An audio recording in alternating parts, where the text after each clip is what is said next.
BBC کی documentaries بنی ہوئی ہیں. BBC نے ڈاکیومنٹریز بنائی ہیں شریف خاندان اور زرداری خاندان کی چوری کے اوپر. تو ان کو ساروں کو پاک کیا جا رہا ہے. NRO 2 دیکھے, NRO جنرل مشرف نے دیا تھا. 4 گنا پاکستان کے قرضے بڑھے تھے NRO 1 کے بعد. لوٹ مار ہوئی تھی. ہم نے اٹھایا تھا وہ بینکرپٹ ملک جو 2018 کو ہمیں ملا تھا کہ جب دیوالیہ نکلا ہوا تھا. اور یہ اب NRO 2 جنرل باجوہ نے دیا ان کو کہ یہ آپ آئے ہیں سارے پاک ہو کے, اور آہستہ آہستہ ان کے سارے کرپشن کیسز ختم ہو رہے ہیں. اور ایک ایک یعنی قانون بنائے ہیں انہوں نے نیب امینڈمنٹس میں کہ ایک ایک کی کرپشن معاف ہو رہی ہے. اور افسوس کی بات یہ ہے کہ سلمان شہباز واپس آتا ہے, ہار پہنائے جاتے ہیں اس کو, اور اس کے بعد وہ پوری پریس کانفرنس کرتا ہے کہ کتنا ظلم ہو گیا سلمان شہباز سے. پہلے تو یہ بتاؤ سلمان شہباز کہ آپ کی رمضان شوگر مل کے اندر نوکروں کے پاس 16 ارب روپے 1600 کروڑ روپیہ کیسے ان کے بینک اکاؤنٹس میں آ گیا تھا؟ پھر اگلا جواب دو کہ 4 وہ مارے گئے, 4 آپ کے گواہ ہارٹ اٹیک سے مرے, اور جو انویسٹیگیٹ کر رہا تھا ڈاکٹر رضوان وہ بھی ہارٹ اٹیک سے مرا. ایک نیٹ فلکس کے اوپر پروگرام دیکھ لیں, اس میں بتایا گیا ہے کہ یہ کیسے ایک نرس نے کتنے لوگوں کا قتل ان کو مارا تھا جو ہاسپٹل میں تھے. کیسے مارا تھا؟ وہ صرف انسولین انجیکٹ کرتے تھے ان کے اندر, انسولین انجیکٹ کرتے تھے اور اس سے ہارٹ اٹیک ہو جاتا تھا اور پتہ بھی نہیں چلتا تھا. تو کبھی کسی نے کوشش تو کرے کہ ایک دم یہ سارے لوگوں کو ہارٹ اٹیک کیسے ہو گئے, اور جب وہ مر گئے سارے تو یہ واپس آ گئے, اور واپس آ کے کہتے ہیں جی بہت بڑا یہ بے قصور آدمی ہے. اس کے علاوہ اسحاق ڈار بھی صاف ہو گیا. اسحاق ڈار نے $5 ملین کا جب نیب نے پوچھا کہ جناب آپ نے بچوں کو $5 ملین بھیجے, کدھر سے آیا پیسہ؟ کہتا جی دبئی کے شیخ نے میں نے اس کا یہ کام کیا تھا, اس نے دیا. انہوں نے کہا اچھا جناب رسید بتا دیں کہ کس نے پیسہ دیا. جیسے انہوں نے رسید مانگی پرائم منسٹر کے جہاز میں بیٹھ کے ملک سے باہر بھاگ گیا. اور یہ شریف خاندان کا یہ جو بڑے بڑے انکشاف ہوا تھا ان کی ایون فیلڈز اپارٹمنٹ جو مے فیئر کے اندر ان کے 4 سب سے لندن کے مہنگے علاقے میں جدھر یہ رہتے ہیں, تو آج تک ایک نہیں چیز بتا سکے کہ پیسہ سورس آف انکم کدھر سے آئی تھی. اور اسی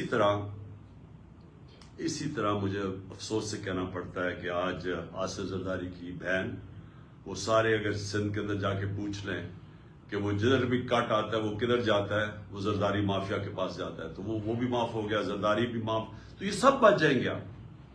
اور میں یہ اپنی قوم کو یہ آج بتانا چاہتا ہوں کہ میں آپ سے نہیں 26 سال سے یہ چیزیں کہہ رہا تھا.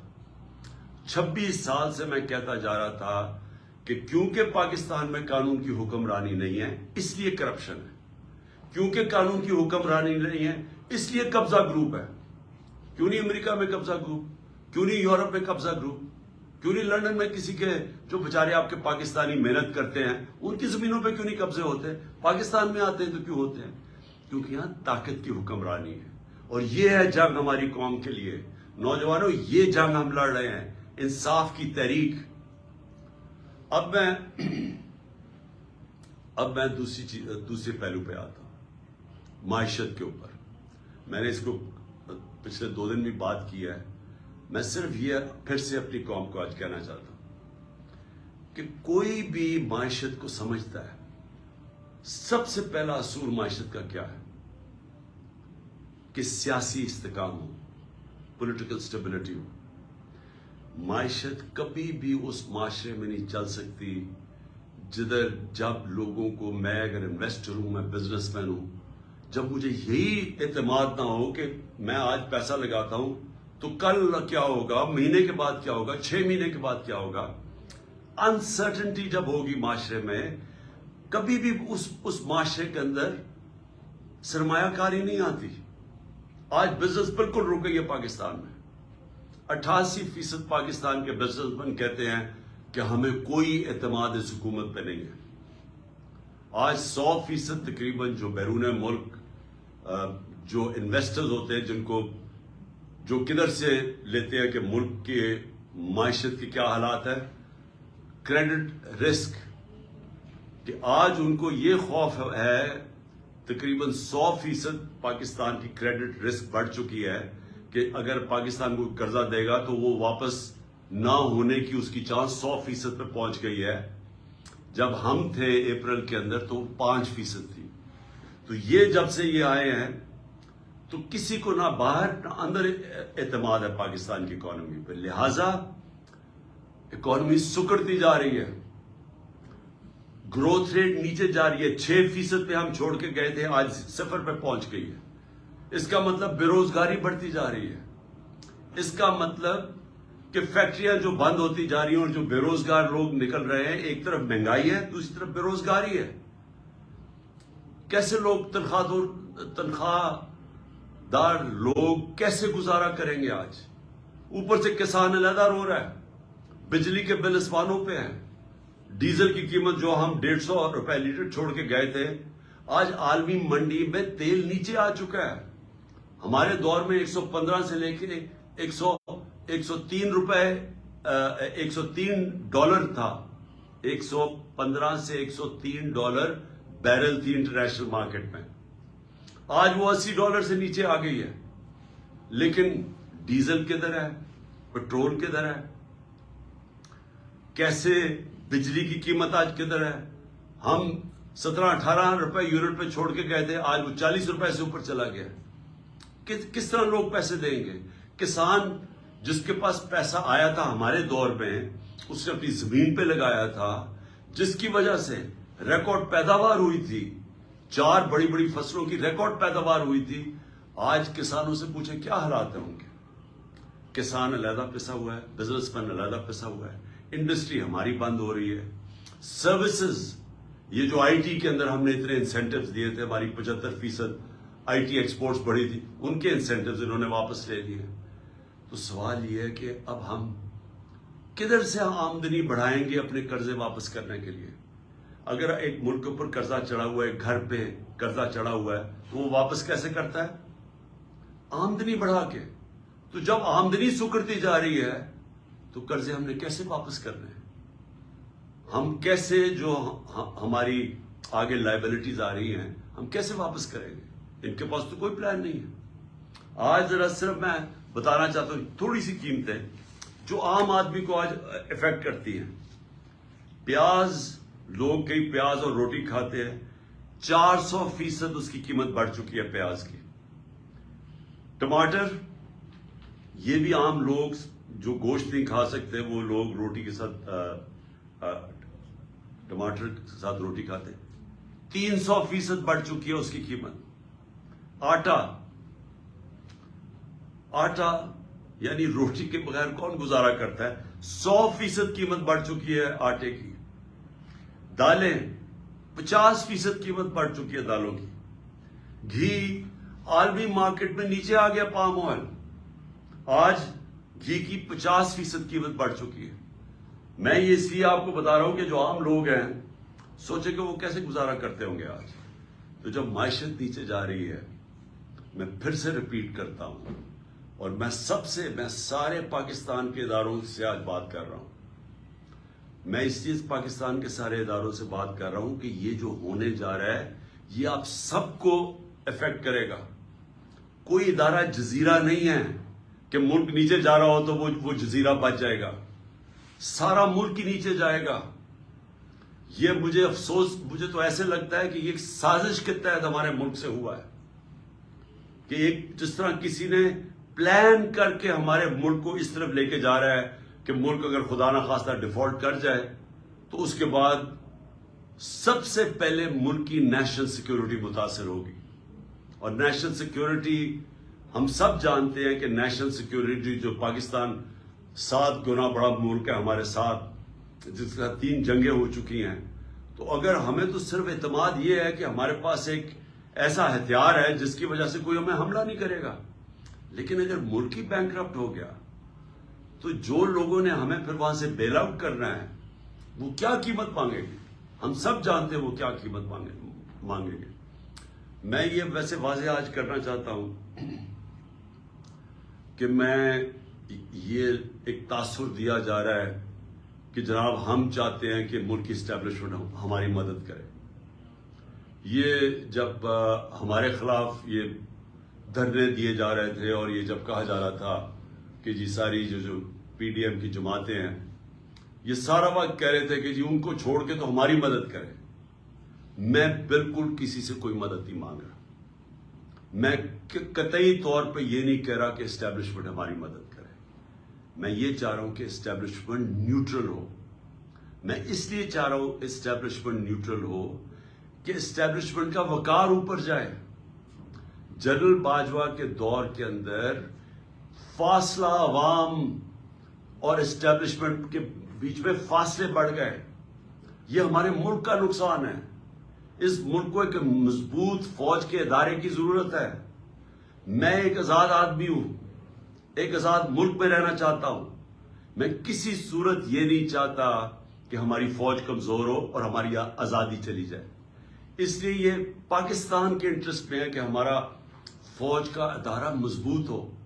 مضبوط وہ تب ہوگا جب وہ نیوٹرل ہو, وہ مداخلت نہ کرے. جو جنرل باجوہ کے دور کے اندر جس طرح کے بے دردی سے انہوں نے ہماری پالیٹکس کے اندر جس طرح انہوں نے کیا, میں آپ کو کہتا ہوں کہ میں نے اپنی زندگی میں جس طرح کی کھلی دشمنی ہمارے ساتھ کی گئی ان 7 مہینوں کے اندر میں نے کبھی یہ نہیں دیکھا. جس طرح جو ہماری حمایت کرتا تھا, میڈیا کرتا تھا, اس کے خلاف ایکشن, ہمارے لوگوں کے اوپر دھمکیاں علیحدہ, گمنام نمبر سے ٹیلی فون آ رہے ہیں اور دھمکیاں دیے جا رہے ہیں کہ عمران خان کو علیحدہ چھوڑو. میرے خلاف سٹیٹمنٹس لینے کی کوشش کی, لوگوں کو کہا کہ عمران خان کے خلاف سٹیٹمنٹ دو. یہ جو سارا توشہ خانہ کیس ہے اس کے پیچھے کون تھا؟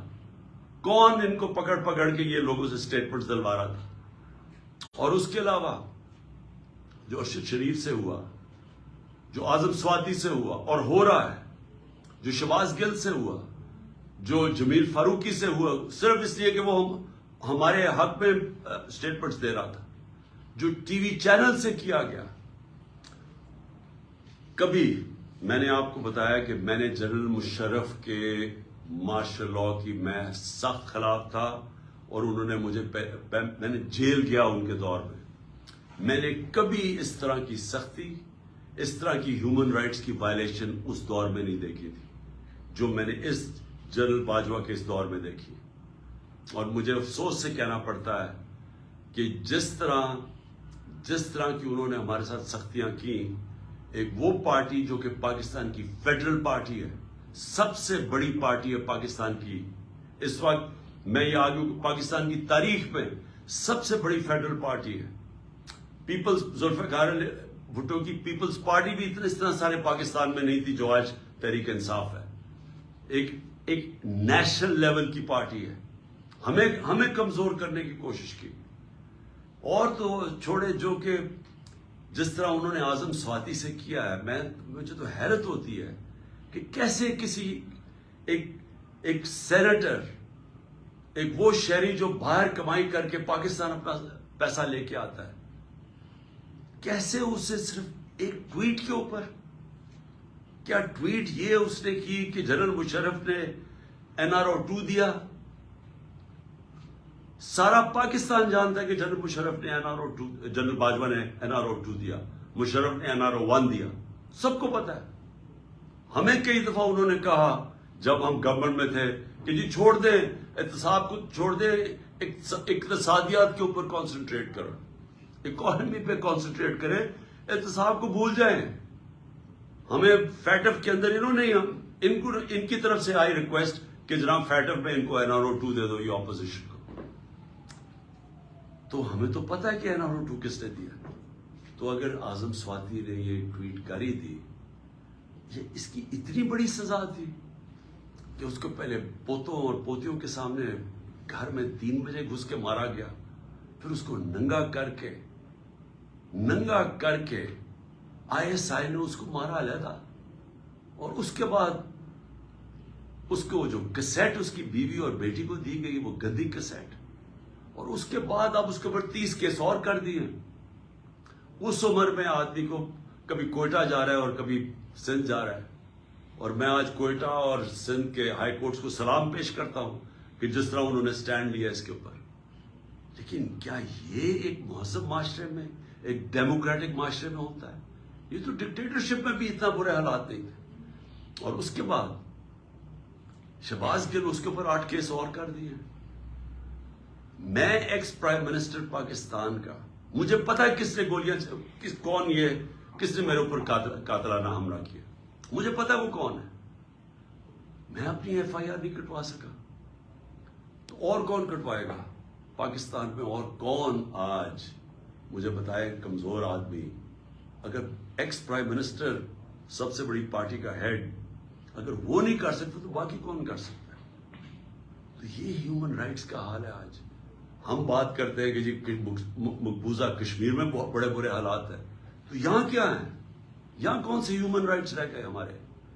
اور مجھے بڑے افسوس سے کہنا پڑتا ہے، میں پوری ریسپیکٹ سے میں اپنی اعلیٰ عدلیہ سے پوچھنا چاہتا ہوں کہ دیکھیں، اگر آپ ہمارے فنڈامنٹل رائٹس کی، اگر آپ ان کی حفاظت نہیں کریں گے تو اور کون کرے گا؟ کیوں کوئی باہر سے آ کے ہمیں کرے گا؟ ہم بار بار یہ کہہ بیٹھے ہیں، ارشد شریف کی والدہ کی فریادیں سنیں، ہمیں پتہ ہے اس بیچارے سے کیا ہوا ہے. اگر وہ نہیں اپنی ایف آئی آر کٹوا سکتی، ایکس پرائم منسٹر نہیں کٹوا سکتا. اور میں یہ بھی سوال پوچھنا چاہتا ہوں کہ کیا جنرل مشرف کو جب ہم تنقید کرتے تھے، اور ہم کھل کے جنرل مشرف کی تنقید کرتے تھے، تو کیا ہم فوج کی تنقید کر رہے تھے؟ سب کو پتا تھا کہ جنرل مشرف کی ہم تنقید کر رہے ہیں، ہم فوج کی نہیں. قوم فوج کو پیار کرتی ہے کیونکہ قوم کو پتہ ہے کہ ہمیں وہ آزاد رکھنے والی ہماری فوج ہے. تو آج اگر میں جنرل باجوہ کی جو بھی تنقید کرتا ہے، جنرل باجوہ نے وہ پاکستان سے کیا جو دشمن نہ کر سکے.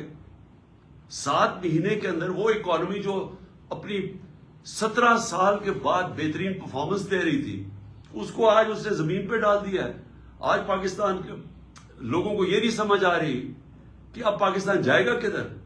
ہمیں تو یہی نہیں سمجھ آ رہی کہ اب اس پہ سے نکالے گا کیسے کوئی.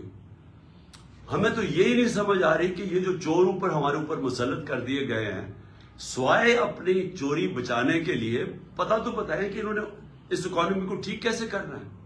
اور یہ 30 سال دونوں اقتدار میں رہ چکے ہیں.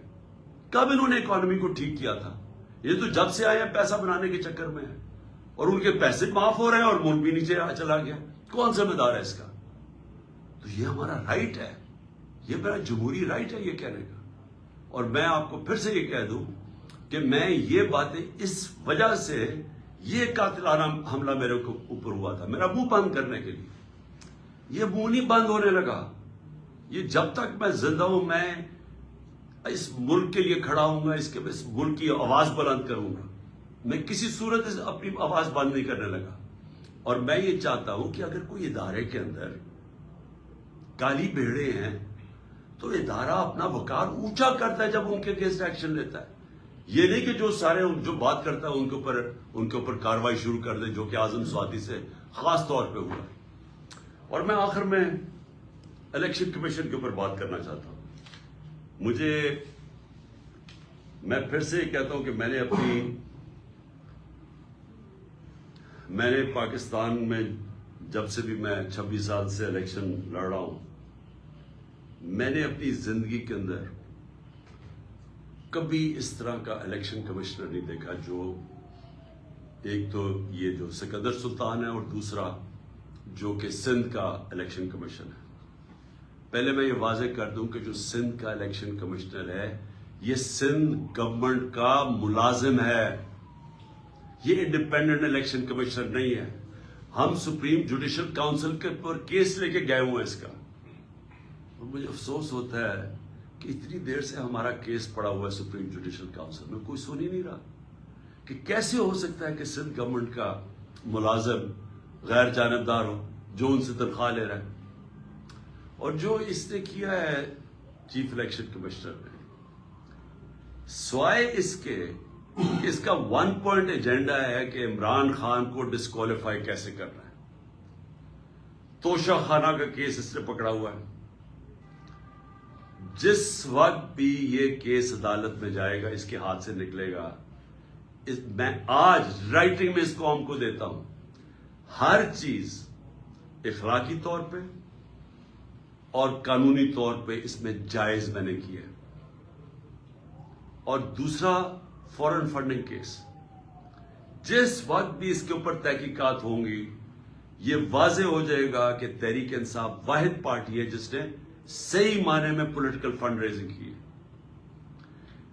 سپریم کورٹ نے بھی 2018 میں کہا ہوا ہے اس کو، الیکشن کمیشن کو، پھر سے ہائی کورٹ میں بھی کہا ہوا ہے کہ جو فنڈنگ کیس ہیں، تینوں parties, People's Party, P M L N اور تحریک انصاف کی اکٹھی سنی جائے.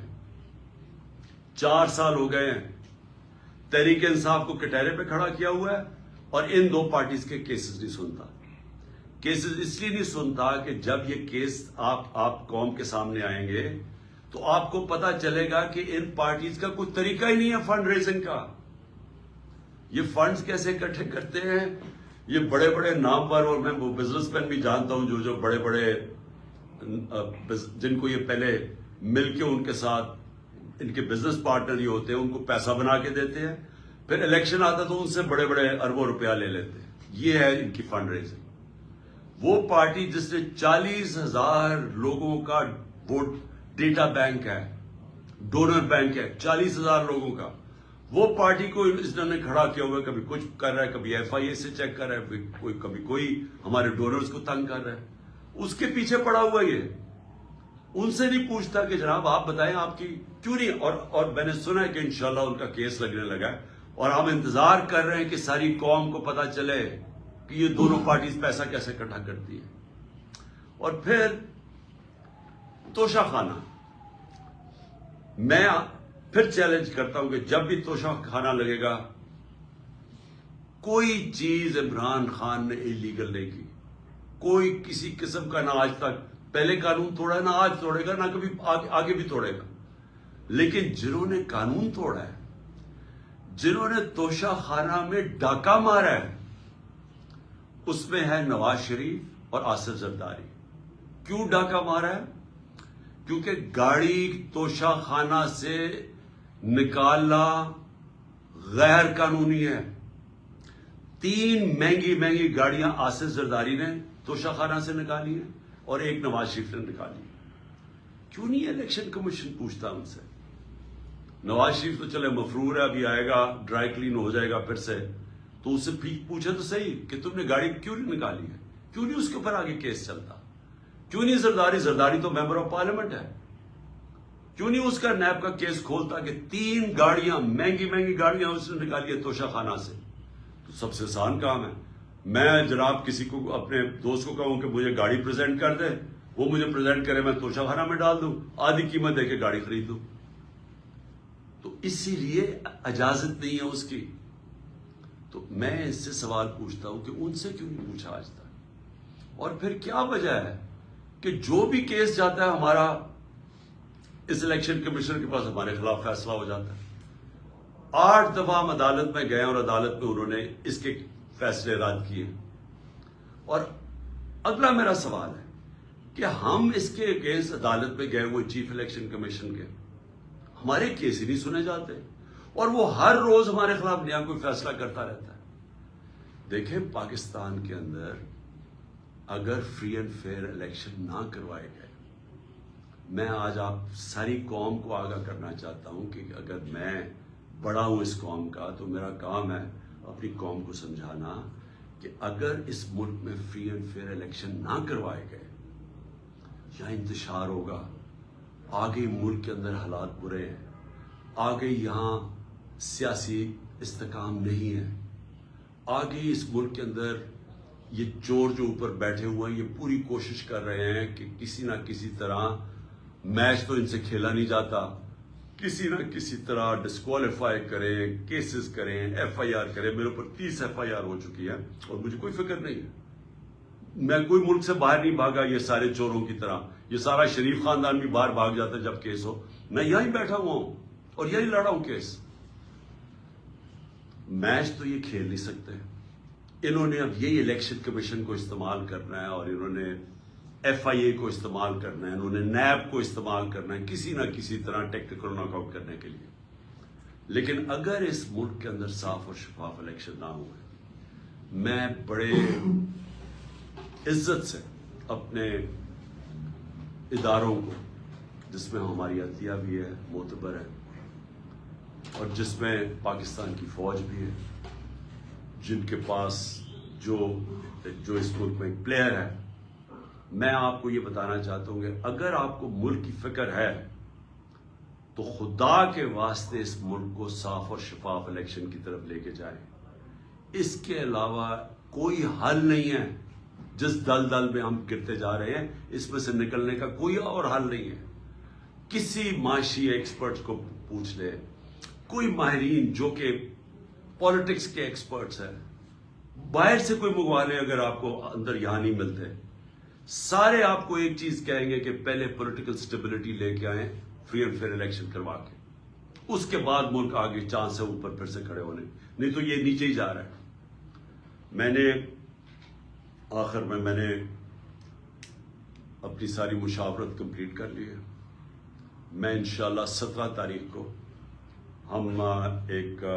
ہماری پارٹی کی گیدرنگ ہو رہی ہے بڑی لبرٹی چوک کے اوپر, اور انشاءاللہ لبرٹی چوک پہ میں اپنے خطاب کے اوپر اپنی قوم کو ڈیٹ دوں گا جب ہم 2 اسمبلیز, ہماری جو پختونخوا کی اسمبلی اور ہماری جو پنجاب کی اسمبلی ہے, اس کو ہم ڈیزالو کریں گے, اس میں سے نکل کے ہم الیکشن اناؤنس کروائیں گے.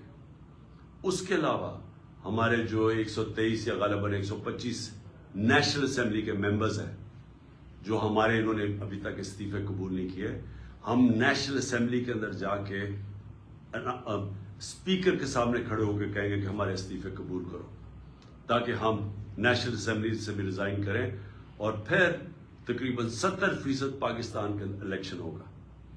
قانون آئین یہ کہتا ہے کہ جیسی اسمبلی ڈیزالو ہوتی ہے تو اس کے 90 دن کے بعد الیکشن ہوگا.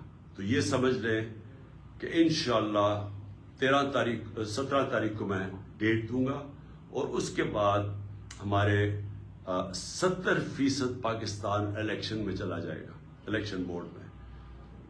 عقل تو یہ کہتی ہے کہ اگر 70% ملک میں الیکشن ہو رہا ہے تو آپ نیشنل اسمبلی سارے ملک کا الیکشن کروا دیں.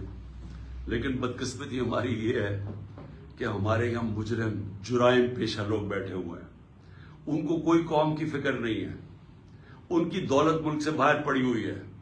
روپیہ گرتا ہے تو ان کی دولت میں اضافہ ہو جاتا ہے کہ ان کے پیسے ڈالر میں پڑے ہوئے ہیں. ان کا جینا مرنا پاکستان میں نہیں ہے. جب بھی مشکل وقت آئے گا یہ پھر اپنا بوریا بستر اٹھا کے باہر چلے جائیں گے, جدھر یہ بڑے آرام سے زندگی گزار رہے ہیں. ان کا صرف مقصد یہ ہے کہ ان کے کرپشن کیسز معاف ہوں, تاکہ ان کی سلیٹ جیسے جنرل مشرف نے صاف کی تھی, اب یہ جناب جنرل باجوہ کی بدولت ان کی سلیٹ صاف ہوگی, اور اس کے بعد پھر سے یہ امید لگا کے بیٹھے ہوئے ہیں کہ راؤنڈ 3 آئے گا ان کا ملک کو لوٹنے کے لیے. تو اس لیے ان کو کوئی انٹرسٹ نہیں ہے الیکشن کروانے کا. ان کو ڈر لگا ہوا ہے کہ الیکشن کروانا یہ ہار جائیں گے اور پھر سے ان کے کرپشن کیسز سامنے آ جائیں گے. اس لیے ان کا انٹرسٹ اور پاکستان کا انٹرسٹ مختلف ہے, اپوزنگ اینڈز کے اوپر ہے. قوم کا انٹرسٹ اس وقت یہ ہے کہ ملک میں فوری طور پہ الیکشنز کروائے جائیں, اور انشاءاللہ 17 تاریخ کو لبرٹی چوک جدھر ہماری گیدرنگ ہوگی, میں انشاءاللہ آپ کو وہ ڈیٹ دوں گا جس دن ہم اپنی 2 اسمبلیوں سے نکل جائیں گے. پاکستان زندہ باد.